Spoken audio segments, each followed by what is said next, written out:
तीसरा है हमारा साइनो समूह द्वारा हैलोजन का प्रतिस्थापन। इसमें हम लोग क्या करेंगे, सबसे पहले जल को लेंगे, मतलब H2O को, और उसमें क्या डालेंगे, जो हमारा पोटेशियम साइनाइड है उसको इसमें डालेंगे। ठीक है, पोटेशियम साइनाइड को जल में डालेंगे और जिसमें यहाँ पे हमारा बन जाएगा पोटेशियम साइनाइड का जलीय विलयन। ठीक है, तो अब यहाँ पे करेंगे क्या, जो हमारा हैलो एल्केन्स है, ठीक है, हैलो एल्केन्स है, उसकी अभिक्रिया इस पोटेशियम साइनाइड के जलीय विलयन से करवाएंगे। जैसे ही हैलो एल्केन्स की अभिक्रिया पोटेशियम साइनाइड के जलीय विलयन से करवाते हैं तो वहाँ पे होता क्या है, जो हैलो एल्केन्स में जो हैलाइड ग्रुप होता है उसका प्रतिस्थापन इस साइनाइड के द्वारा कर दिया जाता है। ठीक है, जैसे ही हैलोजन का प्रतिस्थापन साइनाइड के द्वारा कर दिया जाएगा तो यहाँ पे एल्किल नाइट्राल बनेगा। ठीक है, यहाँ पे एल्किल और यहाँ पे क्या बन जाएगा, नाइट्राल, जिसको हम लोग क्या कहते हैं, एल्किल नाइट्राल। ठीक,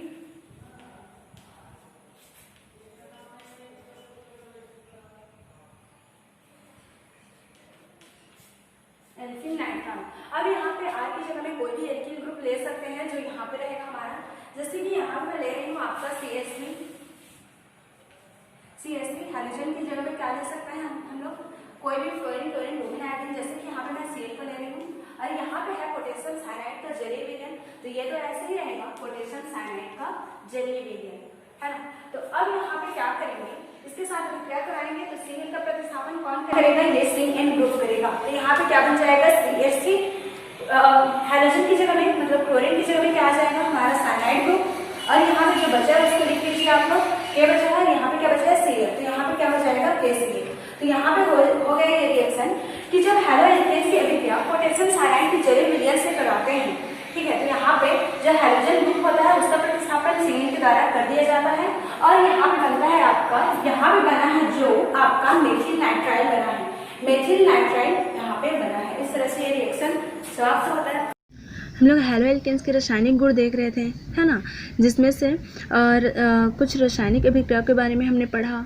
और इस तरह हैलो एल्केन्स के रासायनिक गुण को 4 भागों में हमने बांटा था, नाभिक स्नेही प्रतिस्थापन अभिक्रिया, विलोपन अभिक्रिया, धातु के साथ अभिक्रिया और क्या था लास्ट, अपचयन, जिसमें हमने पहले के बारे में देखा कि नाभिक स्नेही प्रतिस्थापन अभिक्रियाएं किस प्रकार की होती हैं। इसमें से कुछ रिएक्शन के बारे में भी देखा है हमने कि हाइड्रॉक्सिल समूह द्वारा हैलोजन का प्रतिस्थापन, एल्काक्सिल समूह द्वारा हैलोजन का प्रतिस्थापन, साइनो समूह द्वारा हैलोजन का प्रतिस्थापन, इन सबको देख लिए थे। तो जनरली हमें ये पता चल रहा है कि नाभिक स्नेही प्रतिस्थापन अभिक्रिया में जो एल्किल हैलाइड था, है ना, जो एल्किल हैलाइड था उसमें से कोई दूसरा, उसी में कुछ दूसरा समूह को हम लोग ला करके जोड़ रहे थे, जैसे कि पोटेशियम हाइड्रोक्साइड को जोड़े थे, सिल्वर हाइड्रोक्साइड को जोड़े थे, या फिर एल्कॉक्सी मतलब सोडियम एल्कॉक्साइड को जोड़े थे, है ना। तो इसमें हो क्या रहा था कि जो हैलो एल्केन्स है उसमें हम लोग कुछ दूसरे समूह को ला करके जोड़ रहे थे और इस हैलोजन का हम लोग जनरल प्रतिस्थापन कर दे रहे थे। जैसे कि मान लेते हैं यहाँ पर ए बी जोड़ रहे हैं तो इस ए के द्वारा यहाँ पे हैलोजन का प्रतिस्थापन कर दिया जाएगा आर, और क्या हो जाएगा, तो ए एक्स की जगह में अब ए आ जाएगा, है ना। और यहाँ पे और क्या हो जाएगा, यहाँ पे देखिए, यहाँ पे एक्स की जगह में ए चला गया और यहाँ पे जो बचा है आपका एक्स बचा और बी बचा, तो इसको हम लोग यहाँ पे जैसे कि मैं यहाँ पे नीचे में लिख दे रही हूँ, हाँ ऐसा हो रहा था, है ना। मतलब नाभिक स्नेही प्रतिस्थापन अभिक्रिया में होगा क्या, जो हैलोजन रहेगा उसका प्रतिस्थापन किसी दूसरे समूह के द्वारा किया जाएगा। इसी में आगे उदाहरण देखते हैं।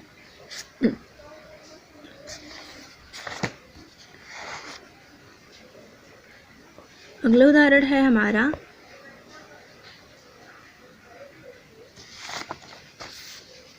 एमीन समूह द्वारा हैलोजन का प्रतिस्थापन।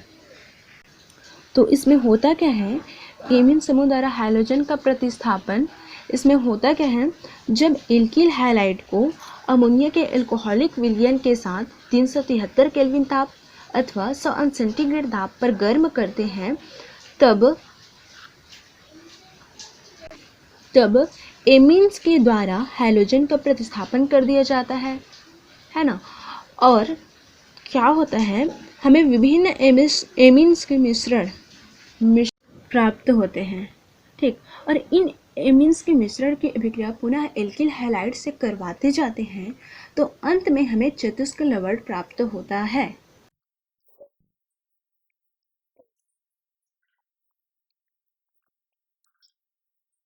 वो इस हाइड्रोजन को लेकर निकलेगा। मतलब यहाँ पे CH3CH2 जो है इस हाइड्रोजन की जगह में आ जाएगा। मतलब यहाँ पे इस हाइड्रोजन का प्रतिस्थापन किया जाएगा। यहाँ पे NH2 है, इसका मतलब यहाँ पे NH और H को लिख सकते हैं। और यहाँ पे क्या है, एल्किल हैलाइड है। तो यहाँ पे NH2 में से एक हाइड्रोजन जो है उसका प्रतिस्थापन इस एथिल समूह के द्वारा किया जाएगा। मतलब यहाँ पे एक हाइड्रोजन की जगह में CH3CH2 आएगा। तो यहाँ पे क्या हो जाएगा, CH3CH2, उसके बाद यहाँ पे है NH, है ना, NH। और मैंने अभी बताया कि यहाँ पे एक हाइड्रोजन की जगह में क्या आ जाएगा, ये एथिल समूह। तो यहाँ पे हो जाएगा CH3CH2 प्लस यहाँ पे क्या बचा है, एक क्लोरीन बचा है, और यहाँ पे एक हाइड्रोजन जो है निकल गया है तो वो बचा है। तो यहाँ पे हो जाएगा प्लस H3N। ठीक है, तो देखो अब यहाँ पे जो है CH3CH2 है, तो मैं यहाँ पे वैसे लिख रही हूँ CH3CH2 क्या है, NH।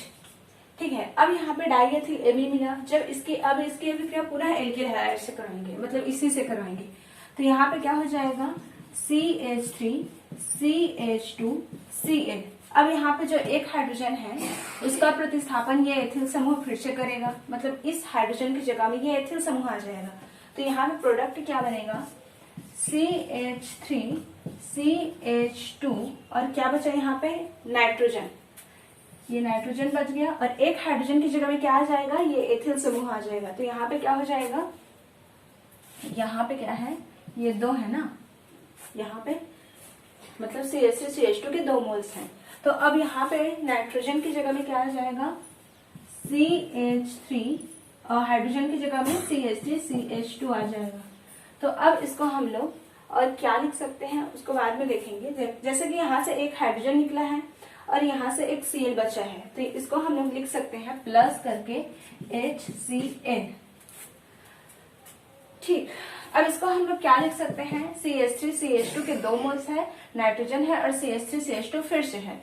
तो इसको हम लोग लिख सकते हैं CH3CH2 कि यहाँ पे 2 मोल और यहाँ पे CH3CH2 एक और है। तो इसको हम लोग ऐसे करके 3 लिख देंगे और यहाँ से एक नाइट्रोजन आ जाएगा। मतलब इसको ऐसे लिख सकते हैं। तो अब यहाँ पे देखिए, यहाँ पे CH3CH2 के 3 मोल है और यहाँ पे एक नाइट्रोजन है। इसको पढ़ते हैं ट्राई एथिल एमीन। ठीक है, इसको क्या पढ़ेंगे, ट्राई एथिल एमीन। अब यहाँ पे हमें ट्राई एथिल एमीन मिला है CH3CH2N, यहाँ पे इसके 3 मोल हैं। और तो अब इसकी अभिक्रिया, मतलब इस ट्राई एथिल एमीन की अभिक्रिया पुनः एल्किल हैलाइड से करवाएंगे। CH3CH2Cl। तो अब क्या हो जाएगा, यहाँ पे CH3CH2 और Cl, मतलब यहाँ पे जो एथिल है और इस यहाँ पे जो क्लोरीन है, इसके बीच जो बॉन्ड बना हुआ है, इसका अगर हम लोग विखंडन करवाएं, मतलब यहाँ पे अस्मास विखंडन करवाएंगे, या फिर ये भी देख सकते हैं यहाँ पे एथिल की अपेक्षा क्लोरीन की विद्युत ऋणात्मकता अधिक होती है। तो इस कारण यहाँ पे जो क्लोरीन है उसके ऊपर माइनस चार्ज आएगा और यहाँ पे जो एथिल है उसके ऊपर कौन सा चार्ज आएगा, प्लस चार्ज, है ना।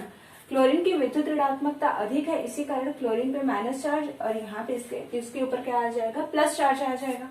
तो यहाँ पे क्या हो जाएगा, ये क्लोरीन है इस नाइट्रोजन से जाकर के जुड़ जाएगा। मतलब यहाँ पे हो जाएगा CH3CH2 के कितने मोल के 3 मोल और यहाँ पे नाइट्रोजन है जिससे जाकर यहाँ पे प्लस चार्ज रहेगा नाइट्रोजन पे, तभी तो जाकर के जुड़ेगा ये क्लोरीन, है ना।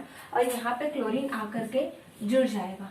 ठीक है, अब यहाँ पे जो बचा है, क्या बच गया, यहाँ पे बचा है एथिल बचा है। तो इसको हम लोग प्लस करके यहाँ पे लिख दे रहे हैं CH3CH2। तो इस तरह हमें अमोनिया के चतुष्क लवण प्राप्त हो गए।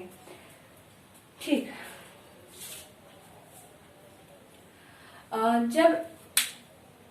जब एल्किल हैलाइड की अभिक्रिया अमोनिया के एल्कोहलिक विलयन के साथ 100 सेंटीग्रेड ताप पर करते हैं तो हमें क्या प्राप्त होता है। सर्वप्रथम अमोनिया के मिश्रण प्राप्त होते हैं, मतलब एथेनामीन प्राप्त होता है। इस एथेनामीन की अभिक्रिया पुनः एल्किल हैलाइड से करवाते हैं तो यहाँ पे जो मतलब एथेनामीन में जो NH2 होता है, NH2 में से एक हाइड्रोजन का प्रतिस्थापन एथिल के द्वारा किया जाता है।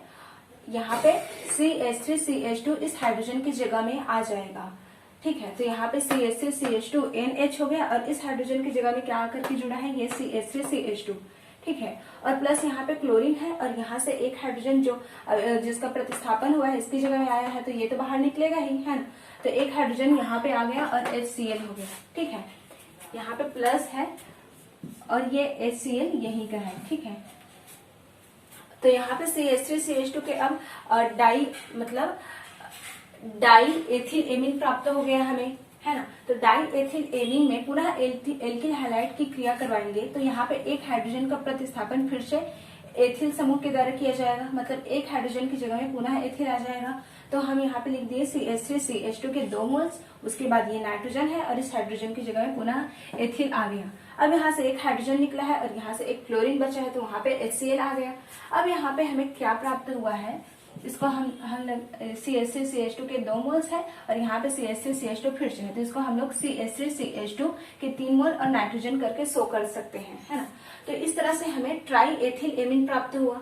अब ट्राई एथिल एमीन की अभिक्रिया पुनः एल्किल हैलाइड से करवाएंगे तब यहाँ पे क्या हो जाएगा, यहाँ पे एथिल और क्लोरीन के बीच जो बंध बना रहता है उसका विखंडन होगा, अस्मास विखंडन होगा। तो क्या हो जाएगा, क्लोरीन पे माइनस चार्ज आ जाएगा और एथिल पे प्लस चार्ज है, तो ये माइनस चार्ज वाला इस नाइट्रोजन से आकर के जुड़ जाएगा, क्योंकि इसी तरह से यहाँ पर भी एथिल के ऊपर प्लस चार्ज यहाँ पे जो एथिल होता है उसके ऊपर माइनस चार्ज होता है, नाइट्रोजन के ऊपर प्लस चार्ज होता है। इसी कारण यह क्लोरीन यहाँ पे आकर नाइट्रोजन से जुड़ जाता है, तो यहाँ पे हो गया और जो बचा है आपका एथिल CH3CH2 यहाँ पे आ गया। ठीक, अब आगे देखते हैं हैलोजनीकरण को। ये नाभिक स्नेही प्रतिस्थापन अभिक्रिया का 5वां रिएक्शन है। इसमें क्या हो जाएगा, जब एल्किल हैलाइड का हैलोजनीकरण सूर्य के मंद प्रकाश की उपस्थिति में करवाते हैं तब HCl क्या होता है, निकलता है और इस तरह से इस अभिक्रिया को जैसे जैसे आगे बढ़ाते जाते हैं अंत में हमें कृत्रिम कपूर प्राप्त होता है। ठीक है, जब एल्किल हैलाइड का हैलोजनीकरण सूर्य की धीमी प्रकाश की उपस्थिति में करवाते हैं तो क्या होता है, HCl निकलता जाता है और इस अभिक्रिया को पुनः आगे बढ़ाते जाते हैं तो अंत में हमें कृत्रिम कपूर प्राप्त होता है। तो अब यहाँ पे देखिए हैलोजनीकरण का मतलब क्या है।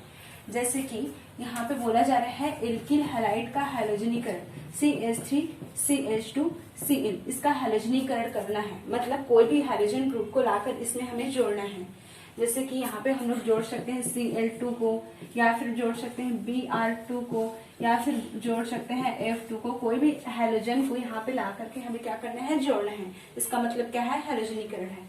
ठीक है, तो यहाँ पे क्या करेंगे, जब एल्किल हैलाइड का हैलोजनीकरण कहाँ पे कराना है, सूर्य के मंद प्रकाश में।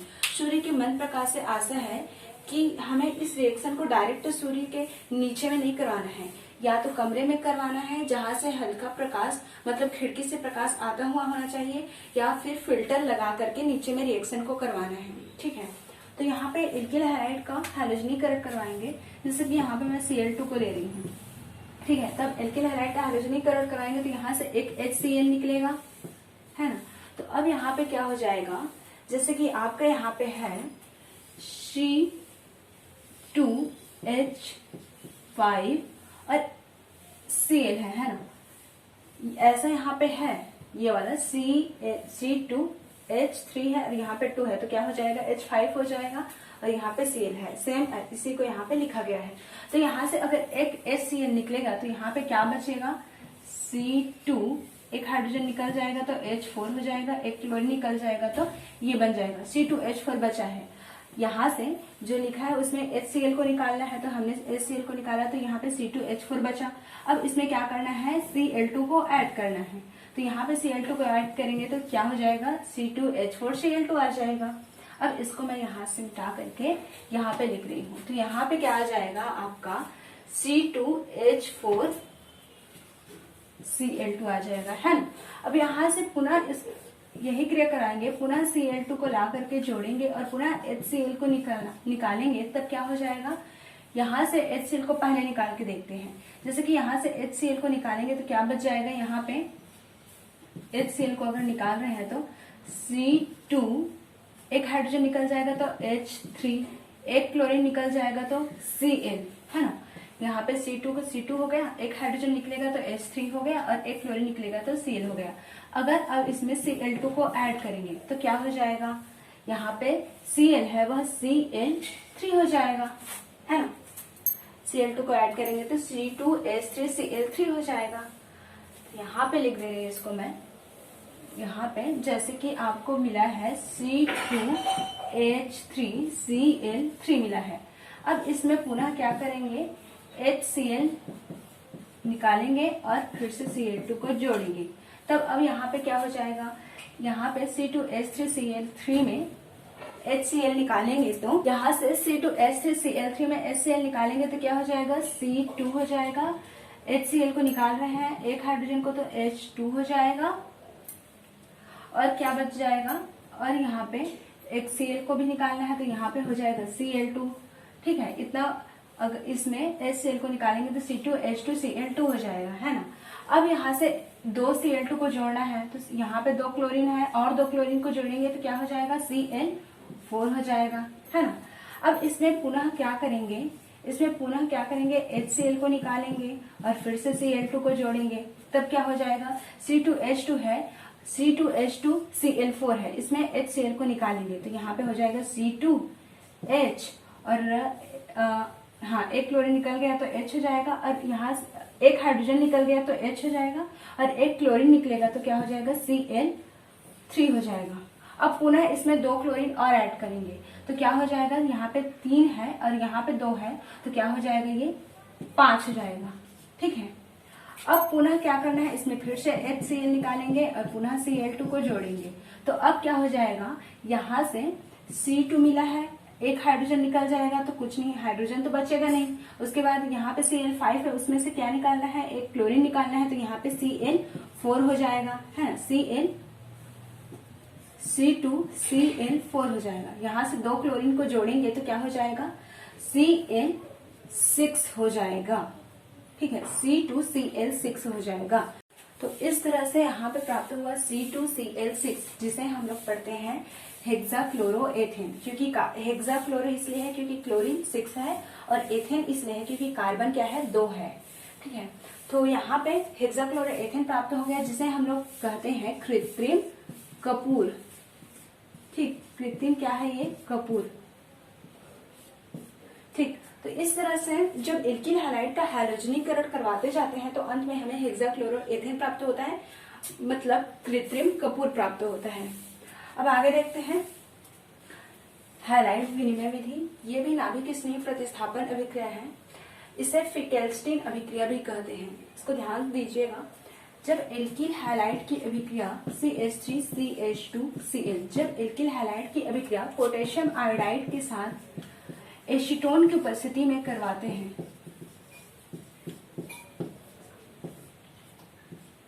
एसीटोन है, जब एल्किल हैलाइड की अभिक्रिया पोटेशियम आयोडाइड के साथ एसीटोन की उपस्थिति में करवाते हैं, तब क्लोरीन का मतलब हैलोजन का प्रतिस्थापन या फिर क्लोरीन का प्रतिस्थापन या फिर एल्किल हैलाइड में से जो हैलोजन होता है उसका प्रतिस्थापन आयोडीन के द्वारा किया जाता है, ठीक है।